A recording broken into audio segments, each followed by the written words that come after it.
안녕하세요. 캄PD입니다. 2022년 7월 12일 캄보디아 뉴스 시작합니다. 캄보디아 비, 천둥, 홍수 예보. 당분간 캄보디아의 기상이 매우 안 좋을 것으로 기상청이 보고하였습니다. 혹시나 해안가로 여행 가시는 교민분들은 안전에 만전을 기해 주시고, 혹시 바다에 나가시는 분들은 기상청의 안내에 귀를 기울여 주시기 바랍니다. 2022년 7월 11일 수자원 기상부는 캄보디아 기상 상황에 대한 고시를 발표했습니다. 기상청은 오늘부터 7월 14일까지 캄보디아의 천둥과 함께 강한 바람이 섞인 비를 동반한 폭풍우가 내릴 것이라고 밝혔습니다. 남중국해의 활발한 저기압과 연결된 태국의 저기압 체계가 장기화되면서 기상 조건이 영향을 받았다 말했습니다. 해안과 캄보디아 남부 지역에는 강한 남서 몬순과 결합하여 천둥, 번개, 돌풍이 섞인 산발적인 비를 받을 가능성이 높다고 말했습니다. 기상청은 또한 7월 11일부터 14일까지 해안 지역은 계속해서 폭우를 받아 코콩과 시아누크빌 사이에 일부 지역에 홍수가 발생할 수 있다 전했습니다. 기상청이 악천후를 경고하면서 특별히 시아누크빌 지역에 대한 추가적인 정보 또한 발표하였습니다. 시아누크빌 지방 당국은 앞으로 기상 조건이 좋지 않을 것이라는 경고를 보내고, 특히 해상에서 작업하는 어부와 선원들에게 정보를 전파하기 위해 공무원들을 파견했습니다. 일기예보에 따르면 캄보디아는 주변국 남쪽에서 불어오는 저기압 계곡의 영향이 계속되면서 해안 지역은 일반적이지 않은 호우, 뇌호, 강풍, 높은 파도 등을 겪을 것으로 예상된다 전했습니다. 시아누크빌 지방경찰은 어선 선주 및 어부들에게 배의 정비와 안전 장비를 갖출 것을 지시하였고, 관계 당국의 지시에 귀를 기울일 것을 촉구했습니다.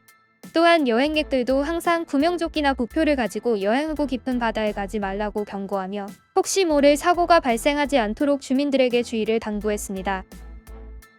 캄보디아 코로나19 글로벌 회복지수 1위. 아시아에서 캄보디아가 코로나19 회복지수 1위를 하였습니다. 소식통에 따르면 6월 순위에서 캄보디아는 3월부터 2위, 3위에 머물다가 1위에 올랐습니다. 추가적인 감염이 적은 숫자에도 불구하고 훈센 총리는 또 다른 발병을 경고하고 대중에게 추가 접종을 하고 마스크를 착용할 것을 촉구했습니다. 캄보디아 이웃 국가인 베트남은 지수에서 2위를 차지했습니다. 이는 두 동남아 국가가 평소처럼 순조롭게 일상생활을 재개하고 있음을 보여줍니다. 코로나19 회복지수는 감염관리, 백신 접종 및 사회적 기동성을 평가합니다. 순위가 높을수록 회복에 더 가까우며 감염과 사망률이 낮고 접종 범위가 더 넓고 이동 제한이 적다는 뜻이 됩니다. 태국, 캄보디아 등 7개국 코로나19 감시 대상에서 해제. 태국 공중보건부는 전염병 상황의 개선과 글로벌 예방접종 성과를 이유로 7개국의 코로나19 위험 지역 지정을 취소하였습니다. 이탈리아, 이란, 말레이시아, 캄보디아, 라오스, 미얀마, 인도네시아를 위험한 전염병 지역 목록에서 제외하기로 한 결정은 금요일에 열린 국가질병통제위원회 회의에서 나왔습니다. 오미크론 변종은 이전 변종보다 치명률이 훨씬 덜한 것으로 보이며 7월 1일부터 태국은 나머지 코로나19 제한을 대부분 완화했습니다. 예방접종 안 된 관광객 검역 해제. 캄보디아에 입국하는 코로나19 예방접종을 받지 않은 여행자도 더 이상 의무적인 7일 격리를 받을 필요가 없습니다.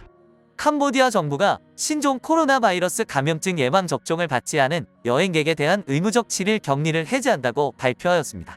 다만 미접종 여행자는 오늘부터 캄보디아에 도착하면 항원 검사 또는 신속 검사를 받아야 하며 검사 비용을 지불해야 합니다. 신속 진단 테스트에 대한 비용은 $5입니다. 단, 예방접종을 받지 않은 캄보디아인은 수수료, 납부가 면제됩니다. 또한 검사 결과가 양성이지만 증상이 경미한 경우 여행자는 보건부의 권고에 따라 가정치료를 받을 수 있습니다. 다만 감염자가 적절한 돌봄과 치료를 받을 장소가 없을 경우 정부가 지정한 장소에서 격리치료를 받게 되며 돌봄과 치료에 소요되는 비용은 여행자가 부담한다고 말했습니다. 음성으로 나온 백신 미접종 관광객은 접종을 마친 여행자와 마찬가지로 전국을 자유롭게 여행할 수 있습니다. 이와 별도로 보건부는 여행자와 관광객에게 기본 접종이든 추가 접종이든 상관없이 무료 코로나19 예방접종을 제공할 것이라고 발표했습니다. 외국인 투자 유입은 2023년에도 건설 부문을 견인. 캄보디아 건설 부문은 외국인 투자 유입에 힘입어 2023년에도 계속해서 회복세를 보일 것으로 예상됩니다. 2023년 금융에 관한 법률 초안 준비에 관한 회람에 따르면 훈센 총리는 건설 부문이 건설 투자를 위한 외국인 유입 회복에 대한 기대로 인해 2023년에도 7.2%의 비율로 계속 회복할 것으로 예상한다고 밝혔습니다. 총리는 올해 상반기 건설 투자액이 10억 달러를 넘어섰다고 덧붙였습니다. 동시에 중저가 주택 건설은 수요 증가와 내수 투자 증가로 양호한 성장을 지속할 것으로 예상된다고 합니다. 반면 부동산은 고급 부동산, 콘도미니엄 및 아파트의 매매 활동 회복에 대한 기대로 인해 2023년에 5.2%의 비율로 성장할 것으로 예상됩니다. 국내에서는 중저가 주거용 부동산이 강한 성장세를 유지할 것으로 예상된다고 합니다. 부동산 중개인 협회 회장인 미스터 트럭송님은 인터뷰에서 중국 투자자들이 시아누크빌, 프놈펜 및 지방에 대한 추가 투자와 함께 건설 부문에 대한 더 많은 투자를 위해 캄보디아를 찾을 수 있다고 말했습니다.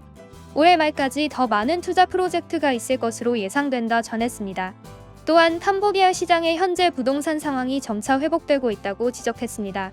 그는 콘도나 아파트를 살 여유가 있는 사람들에게 그렇게 할 것을 권장합니다. 전염병의 영향으로 가격이 시장 가격보다 낮기 때문에 좋은 기회라는 것입니다. 오늘의 사건 사고. 마약 사건으로 체포된 젊은 여성.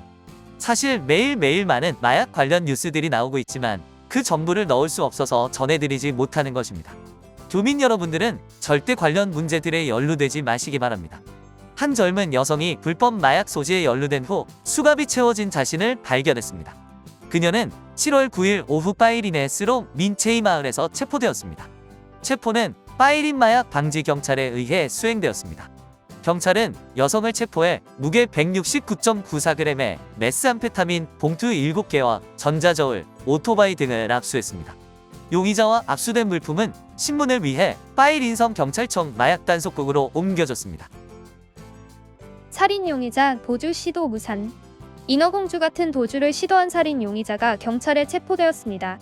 전직 운동선수이자 살인 용의자는 7월 11일 오전 끄라띠에서 체포됐습니다. 범행의 피해자는 27세의 여성이며 용의자는 피해자의 처남인 34세의 리난입니다. 용의자는 정신병을 앓고 있는 것으로 알려졌습니다. 용의자는 도끼로 처자를 공격한 뒤 메콩강으로 헤엄쳐 현장을 빠져나왔지만 그가 수영을 하던 중 경찰이 그를 체포했습니다. 오늘도 어김없이 외국인 운전자가 도로에 있는 콘크리트 분리대에 충돌하였습니다. 교민 여러분, 야간에 가로등이 없는 곳에서는 정말 중앙 분리대가 보이지 않습니다. 절대 과속하지 마시기 바랍니다. 음주운전은 더욱더 안됩니다. 외국인대 중앙 분리대 결투 불가피한 결과로 종료. 외국인 운전자의 성급한 운전으로 콘크리트 중앙 분리대에 충돌하였습니다. 이 사건은 2022년 7월 11일 오전 3시 30분경 푸놈펜 모니봉대로 신호등에서 발생했습니다. 주변 목격자에 따르면 검은색 벤츠를 고속으로 운전하던 중국인이 통제를 상실하고 도로 중앙 분리대에 부딪혀 난 사고라고 하였습니다. 그러나 도로 중앙 분리대는 매우 튼튼하여 약간의 파손만 있었다고 합니다. 눈에 띄는 증거, 뺑소니로 남겨진 번호판. 종종 저희 뉴스에서도 보실 수 있으셨던 이게 뺑소니인가 하는 사고가 또 나왔습니다. 캄보디아의 뺑소니 사고에서는 종종 현장에 가해 차량의 차량 번호판이 떨어져 있는 일이 있습니다. 캄보디아의 첨단 기술에 의해 충돌로 쉽게 번호판이 떨어지는 것 같습니다. 오늘 사건을 보시죠. 범행 현장에 가해자의 자동차 번호판을 남겨둔 채 뺑소니로 숨진 피해자에 대하여 정의는 꼭 실현될 것이다 라고 전해드립니다.